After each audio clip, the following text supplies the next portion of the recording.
माझे पूर्ण नाव निवास संतोष सालावार. मी 4थ्या वर्गात शिकतो.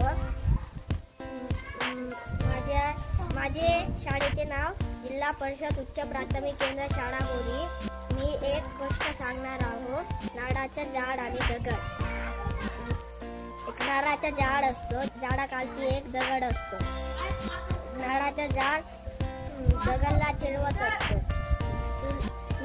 तू लहान आहे, मी मोठा आहो म्हणून. एक दिवस तसं चिडवत एक दिवस मूर्तिकार येतो. मूर्तिकार रस्त्याने जात असतो. जाताना एक दगड दिसतो. ते घरी नेऊन मूर्ती बनवून मंदिरात ठेवतो. मूर्ती समोर नारळ पडत राहतो. एक दिवस तेच नारळाच्या झाडाचा नारळ आणून मूर्तीजवळ फोडतो. मूर्ती म्हणतो, आता आलास ना माझे पाय कालचे. तात्पर्य, कोणालाही कोणी चिडवू नये.